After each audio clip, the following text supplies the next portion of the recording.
ઉનાળાની ઋતુ આવે એટલે આખા દેશમાં ગરમીની કહેર મચી જાય. મજબૂત સૂર્યપ્રકાશ અને ભેજવાળા વાતાવરણમાં શરીરને વધુને વધુ પ્રવાહી વસ્તુની જરૂર પડતી હોય છે. આવી સ્થિતિમાં લોકો લસ્સી અને છાશ પીવાનું પસંદ કરે છે. પરંતુ શું તમે જાણો છો કે માત્ર દહીં જ નહીં, તમે કાચા દૂધમાંથી પણ લસ્સી બનાવી શકો છો? તે શરીરને હાઇડ્રેટ કરીને, ખોવાયેલા ઇલેક્ટ્રોલાઇટ્સને ફરીથી ભરીને ગરમીની સમસ્યાઓ સામે લડવામાં તમારી મદદ કરશે. ઉનાળામાં ખૂબ જ ફાયદાકારક પીણું છે.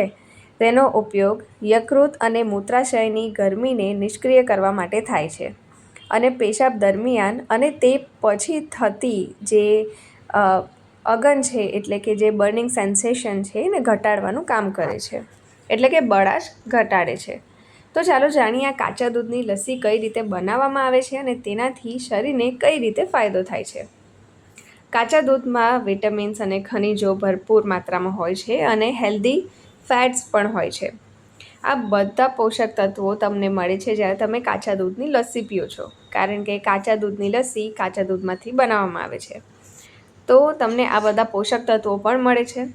લસ્સી એક હાઇડ્રેટિંગ ડ્રિંક છે, એટલે કે તમારી શરીરમાં જે પાણી ઓછું થઈ જાય, પાણીની માત્રા એને પાછું નોર્મલ કરવાનું કામ કરે છે, જે ખાસ કરીને ગરમ હવામાનમાં ફાયદાકારક માનવામાં આવે છે. તે ઇલેક્ટ્રોલાઇટ્સ સંતુલન જાળવવામાં મદદ કરે છે અને શરીરને ઠંડુ રાખે છે. કાચા દૂધની લસ્સીમાં ઇમ્યુનોગ્લોબિન અને લેક્ટોફેરિન હોય છે, જે રોગપ્રતિરોધક શક્તિને પણ વધારી શકે છે. તે પ્રોબાયોટિક્સ રોગપ્રતિરોધક શક્તિને ટેકો આપવામાં પણ ભૂમિકા ભજવે છે. કાચા દૂધમાં જાહેર કેલ્શિયમ અને ફોસ્ફરસ હાડકાં અને દાંતને મજબૂત રાખવામાં મદદ કરે છે. લસ્સીનું નિયમિત સેવન હાડકાંને મજબૂત બનાવે છે અને ઓસ્ટિયોપોરોસિસ જેવી સ્થિતિઓને રોકવામાં પણ મદદ કરે છે. તો હવે જાણીએ કે દહીં, એટલે કે દહીંથી બનેલી લસ્સી અને કાચા દૂધથી બનેલી લસ્સીમાં શું ભેદ છે, શું તફાવત છે. બંને કેલ્શિયમ અને પ્રોટીન પ્રદાન કરે છે, એટલે કે દહીંથી બનેલી લસ્સી અને કાચા દૂધમાંથી બનેલી લસ્સી એ બંનેમાં જ કેલ્શિયમ અને પ્રોટીન ભરપૂર માત્રામાં હોય છે.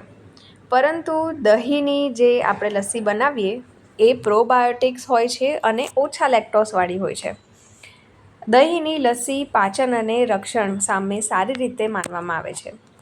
ફર્મેન્ટેડ દૂધમાંથી બનાવેલી, એટલે કે આઠાવાળા દૂધમાંથી બનાવેલી દહીંની લસ્સી પ્રોબાયોટિક્સથી ભરપૂર હોય છે, જે પાચન અને આંતરડાના સ્વાસ્થ્યમાં મદદ કરે છે. કાચા દૂધની લસ્સી વિટામિન્સ અને ખનિજોથી સમૃદ્ધ હોવા છતાં જો તમે તેનો યોગ્ય રીતે સેવન ના કરો, સંભાળ્યા વિના તમે ગમે તેમ પીતા જાઓ, વધુમાં વધુ પીતા જાઓ, તો તમે ભારે નુકસાન થઈ શકે છે, કારણ કે દૂધ પીવાની પણ એક લિમિટ હોય છે. આવી સંભાવના થઈ શકે છે જો તમે વધુ માત્રામાં કાચા દૂધની લસ્સી પી લો તો તમને ઇન્ફેક્શનનું જોખમ પણ થઈ શકે છે અને તમારું પેટ પણ ખરાબ થઈ શકે છે. તો આ બાબતનું તમારે ખાસ ધ્યાન રાખવું જોઈએ. તો હવે હું તમને કહી દઉં કે આ કાચા દૂધની લસ્સી કઈ રીતે બનાવાય. તેની સામગ્રી માટે તમને જોઈશે અડધો કપ કાચું દૂધ અને અડધું કપ ઠંડુ પાણી. અને તમે મીઠાશ માટે મધ ક્યાં તો પછી ખાંડનો ઉપયોગ કરી શકો છો, ક્યાં તો પછી રોઝનું શરબત પણ ઉપયોગ કરી શકો છો, એટલે ગુલાબ રૂહ અફઝા છે, ક્યાં તો પછી ગુલાબનું કોઈ પણ શરબત હોય એ તમે વાપરી શકો છો, તમારી મરજી છે. કાચા દૂધને અને ઠંડા પાણીને સાથે ઘણી વખત હરાવવું અને તમારે કાચા દૂધ અને ઠંડા પાણીને સારી રીતે મિક્સ કરી દેવાનું છે અને પછી તમે તમારા મનપસંદના હિસાબે સ્વીટનરનો ઉપયોગ કરો, એટલે કે તમારે મધ નાખવું હોય, ખાંડ નાખવી હોય, ક્યાં તો પછી રૂહ અફઝા વાપરવું હોય, તો તમારી મરજી, તમારી પસંદગીના હિસાબે આ લસ્સી તૈયાર કરો અને તેને તાજું જ પીવું જોઈએ. તાજું પીને તમે આ બધા ફાયદા ઉઠાવી શકો છો, પણ તમારે એક લિમિટમાં જ આનું સેવન કરવાનું છે. તો આ બાબતનું ધ્યાન રાખીને તમે કાચા દૂધની લસ્સી બનાવીને પીઓ તો તમે ગરમીઓમાં તમને શરીર ઠંડક રહેશે અને ઇલેક્ટ્રોલાઇટ્સ પણ જળવાઈ રહેશે. એ ઉપરાંત જો તમને આ વિડીયો પસંદ આવ્યો હોય તો આ વિડીયોને જરૂરથી તમારા પરિવારજનો અને ફ્રેન્ડ સાથે જરૂરથી શેર કરજો. મારી ચેનલ સાથે જરૂરથી જોડાઈ રહેજો.